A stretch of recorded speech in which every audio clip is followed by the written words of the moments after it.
Welcome to another episode of Brawl Till We Fall.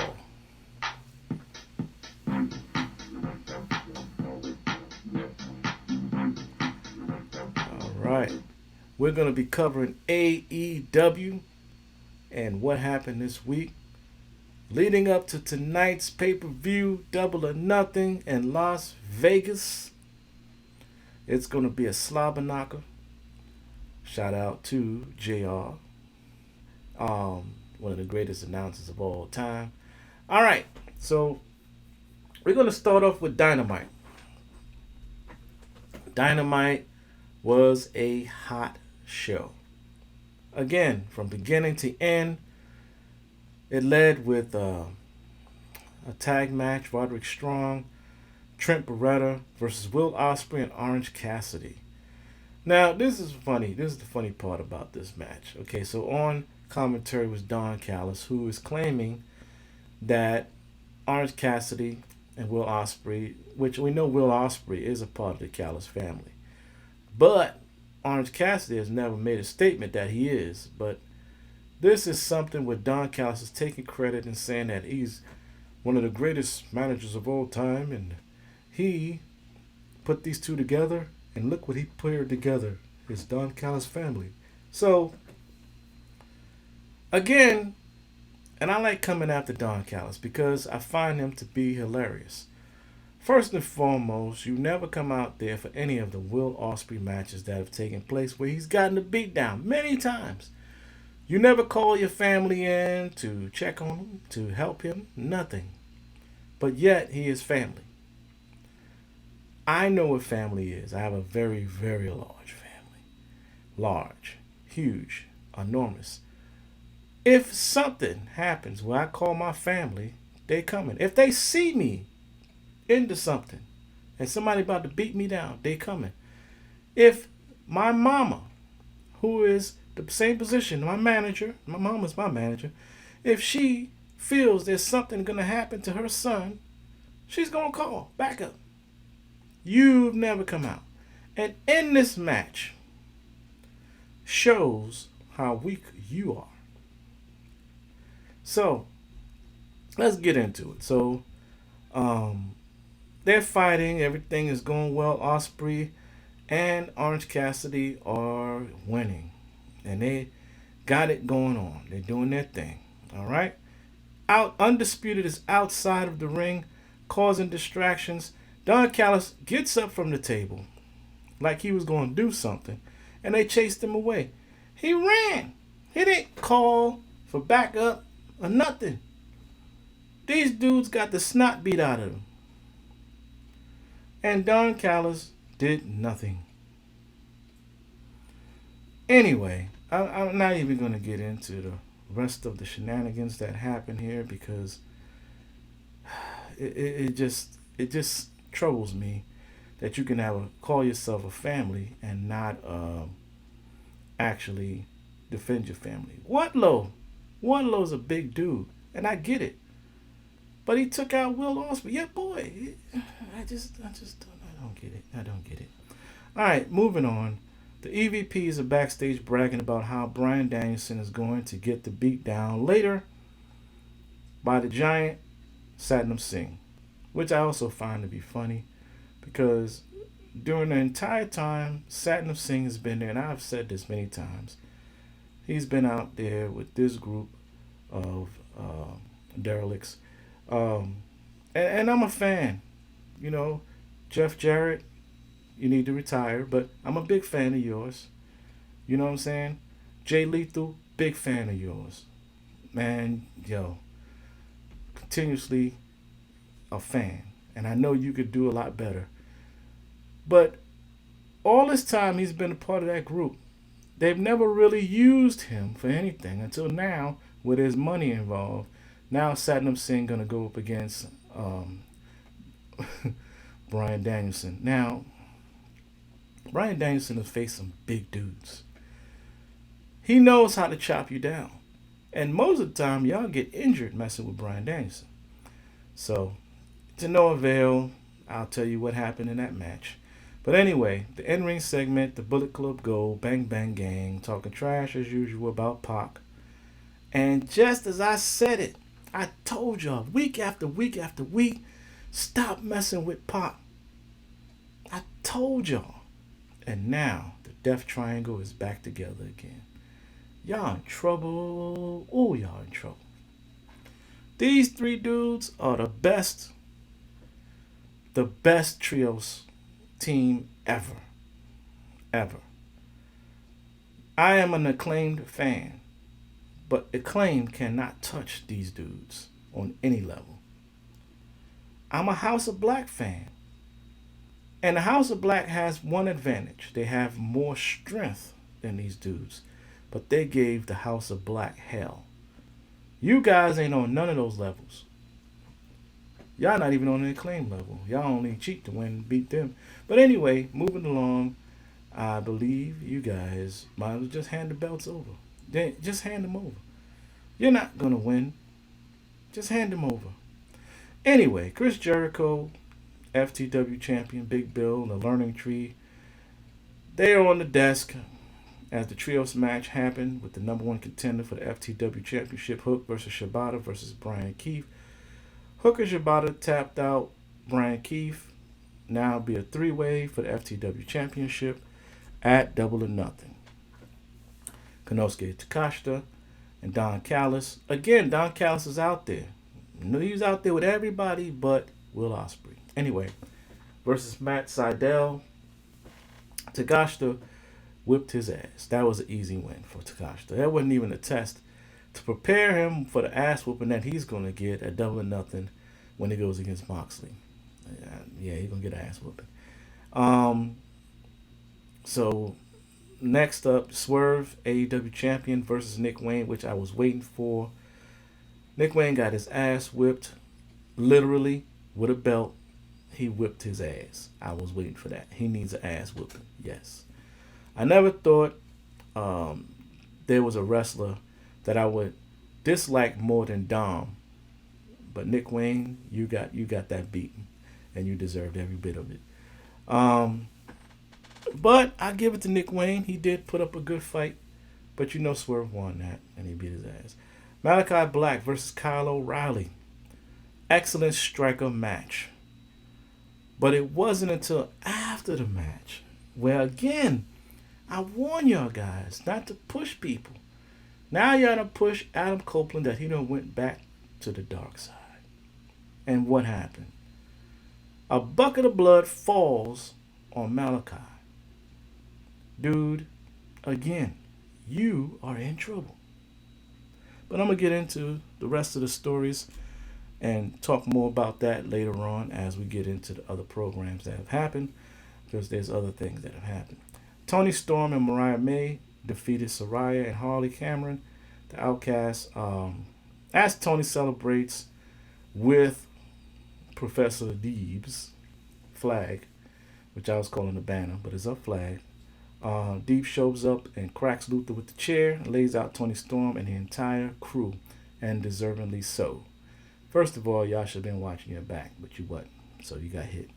Anyway, I still stick with what I said. Deebs is going to get that belt. That's what I said it, and I believe it. And I'll talk more about that again. The main event, Bryan Danielson versus Satnam Singh, 7-foot tall giant.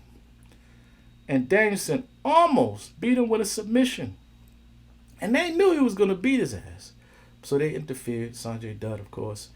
And they were getting paid to basically take Bryan Danielson out.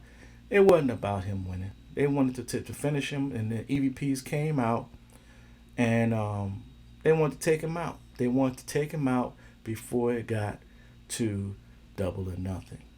But a car shows up. Who's driving? Tony Khan. Who hops out? Because they had banned Darby Allin from the arena. They're EVPs, but they're not the boss. The boss is Tony Khan. And what Tony say goes. And he brought Darby Allin in the arena. But Darby did not come alone. He came with his best friend.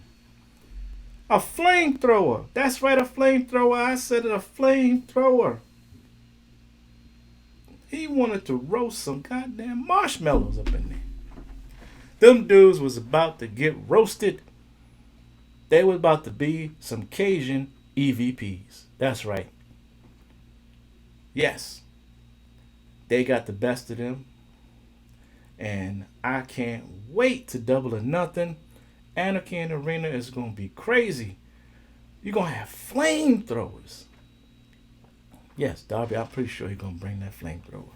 People going to be set on fire. This going to be crazy. Ain't nothing in WWE. Well, no, I can't say that because they've had some fire around the ring, casket matches, The Undertaker versus Kane, Hell in the Pit. They done had some things. But ain't nobody use a flamethrower. That's for damn sure. So I can't wait for that. But anyway, we got more to come. We're going to cover AEW's Rampage and then Collision. So stay tuned after these commercial breaks, and I'll be bringing you that. Stay tuned.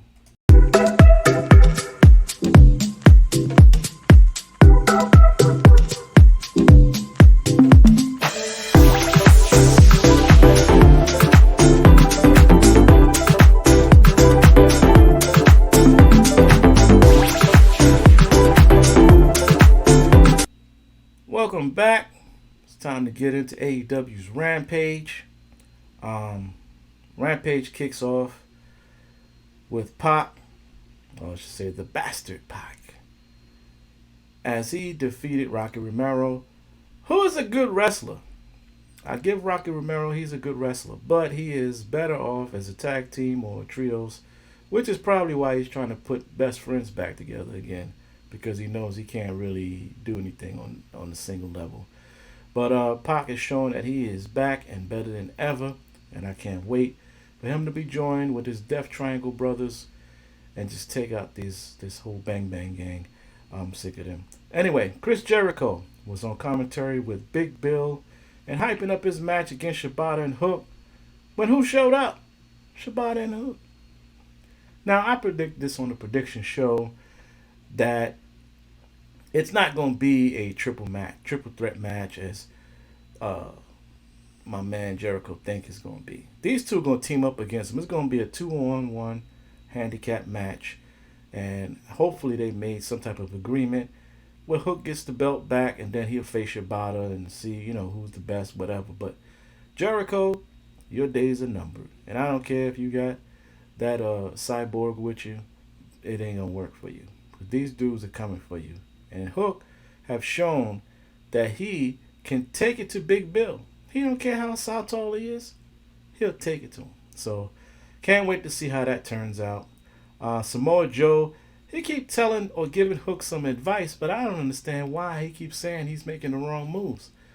Well, if he's making the wrong moves, step in there and help the brother out. That's what I say. Don't speak about it, be about it.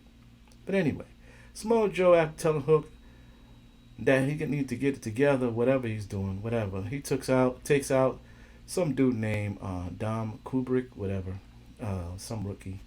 I don't know who that is. But anyway, Samoa is trying to rise back to the top, and that's a good thing. Meanwhile, backstage, Deonna Purrazzo responds to Thunder Rosa's challenge to tell her to name a place and a time, and she'll be there. Which I think they probably add this to Double or Nothing. It's already a stacked card, but they do have like black matches or dark matches before it starts. So who knows if they add that to it. Roosh defeated Isaiah Cassidy. I ain't gonna say defeated. He whipped that boy's ass like he stole something. He sent a message to the whole locker room. Be on notice, I'm coming for that ass. Roosh is crazy. Crazy as all hell. But he showed just how crazy he was. He whipped Isaiah's ass. I feel sorry for the brother. Willow Nightingale and Chris Statlander defeated Anna Jay and Alex Windsor. The action happens after the match when the CEO, Mercedes Moné, charges after Willow Nightingale. And Chris Statlander was trying to break it up, but it wouldn't happen. CEO knocked her ass out of the way and went after her, and it was hyped up, which it was a great hype up because I know they're gonna have a great match on Sunday. It's gonna be great tonight. I can't wait for that match. That's one of the many matches. Like I said on my prediction show, I want to see all of the matches. I tell you, and I say it again, AEW puts together the best pay-per-views. I don't give a damn what anybody say. Their pay-per-views keep you entertained from beginning to end. Great. You always look forward to the next match coming. I ain't never seen a boring pay-per-view yet from AEW. Got to give it to them. But that ends the Rampage show. Next, we're going to talk about Collision. We was there. Collision. Just going to talk about it. All right. Stay tuned after these messages, and I'll be back with Collision.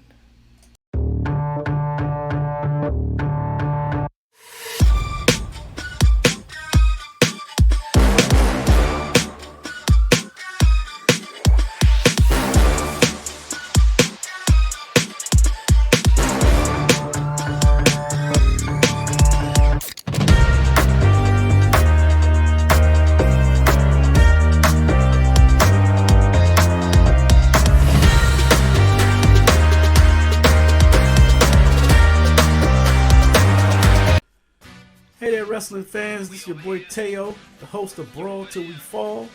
And I want you to check out my show every Sunday. We have 2 shows. That's right, we have 2 shows on Sunday night. The 2 shows we have is the Highlight Show, which is at 6:30 p.m. on Sundays. And then we have our premiere show at 8:30 p.m. on Sundays. So check us out. We also have our Thursday night Let's Talk About It show featuring my brothers, and hopefully sometime in the future we can have some wrestling stars or somebody to come out and talk about the pay-per-views that's coming up on that weekend. So every Thursday, right before the pay-per-views, we have our Let's Talk About It show. So check us out. Right there's the info.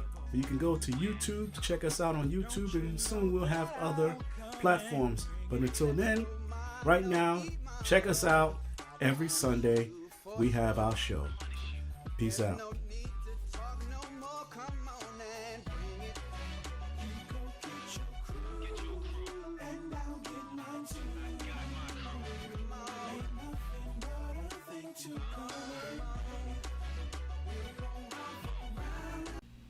All right, we're back.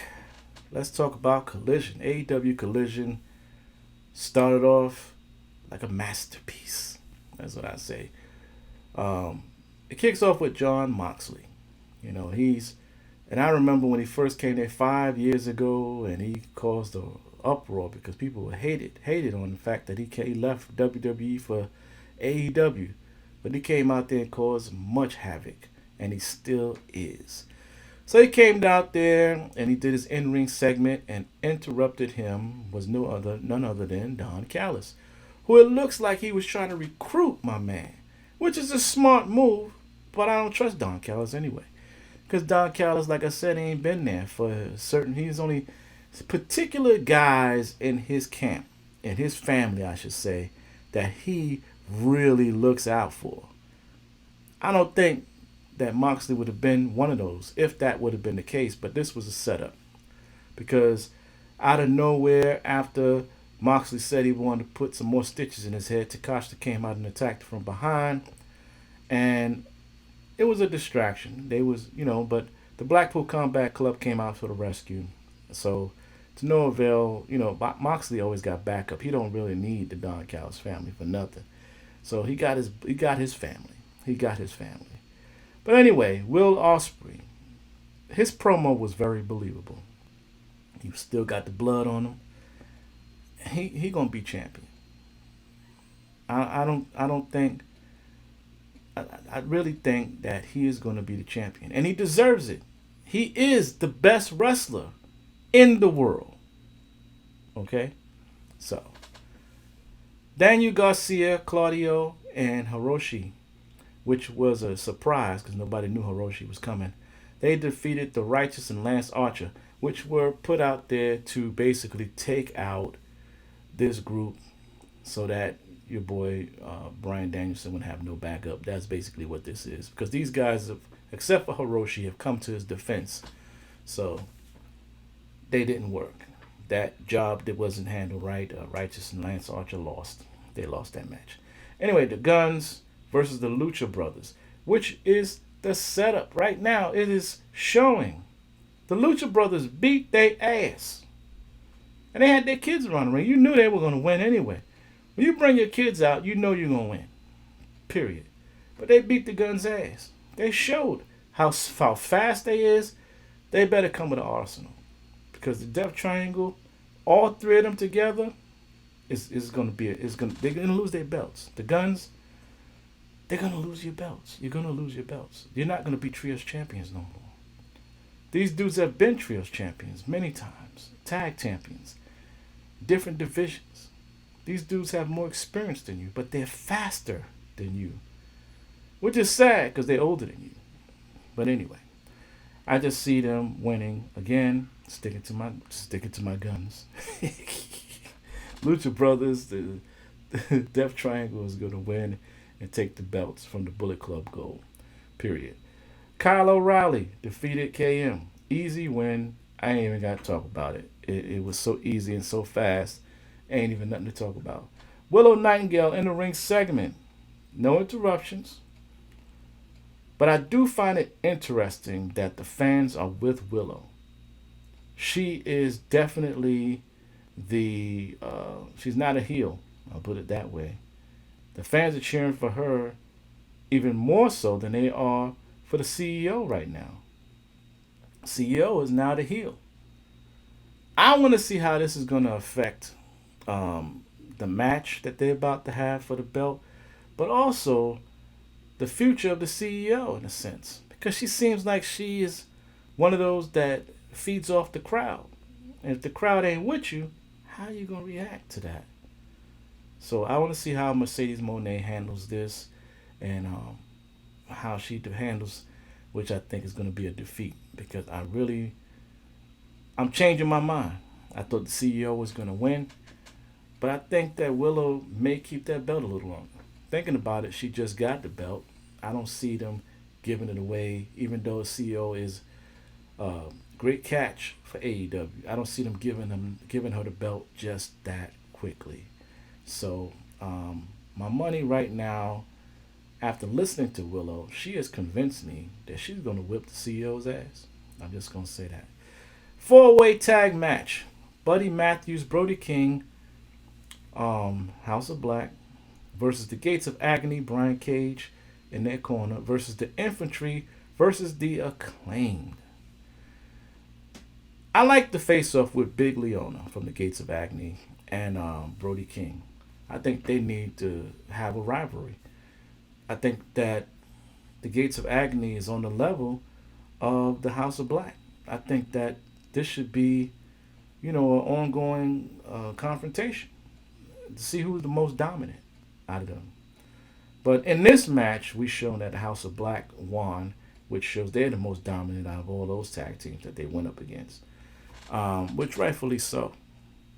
But now we get to the scary part, because while they were standing in the ring, Adam Copeland dropped his promo. And it was a very scary promo, but very real. Again, back to what I said earlier in the other program. You open up this can of worms. You took this man to his dark place. And like I said before, he's faced some of the darkest opponents. You guys ain't new. Y'all new to the darkness, but he's not. And the things he said made me think.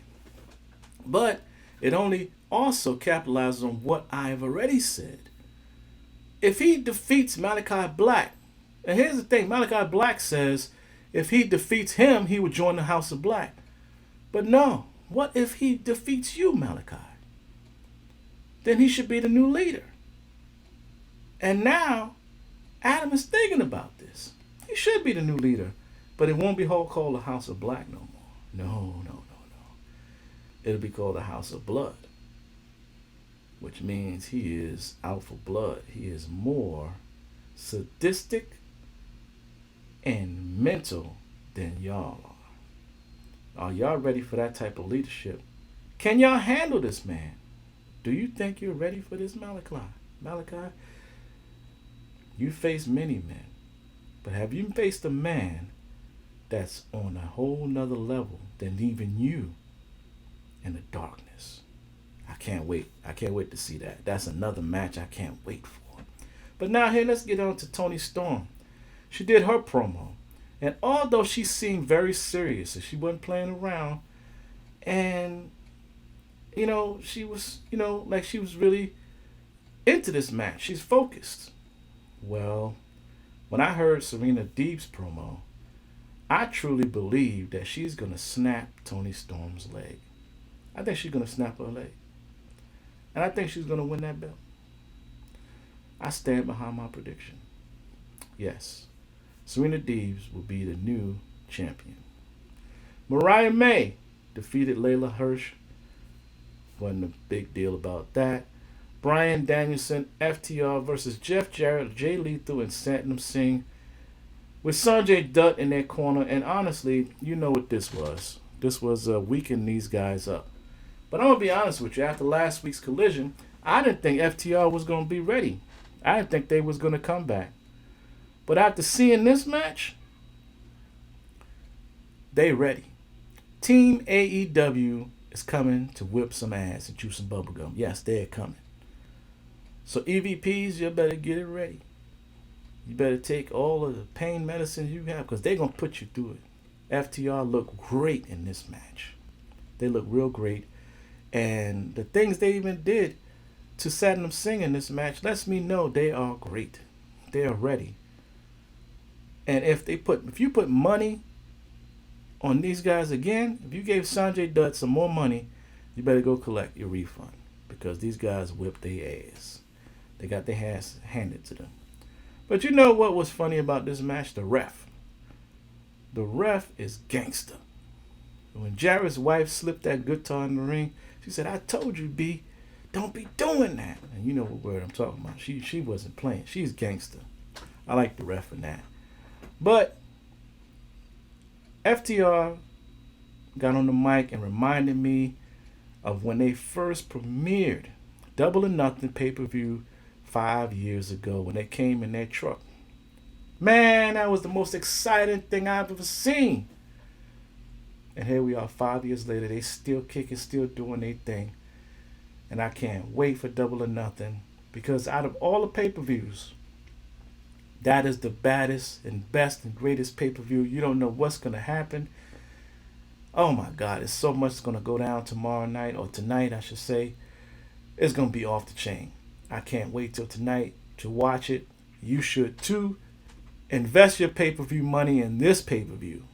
If you ain't seen any of the rest of them, this one is the one. Get your pay-per-view. Double or Nothing tonight. Get it. All right, that's all I got. And to correct my last program, I said that I will be doing a special on Double or Nothing, or the results. It's not going to be Friday. I'm not going to let y'all wait that long. I'm going to do it on Monday, Memorial Weekend night. That's right. Tomorrow night, I'm going to do the results of Double or Nothing. Special show just for you. You had it. You heard it here first. This has been Brawl Till We Fall. This is the AEW edition. And I'll see y'all on Monday night. Later.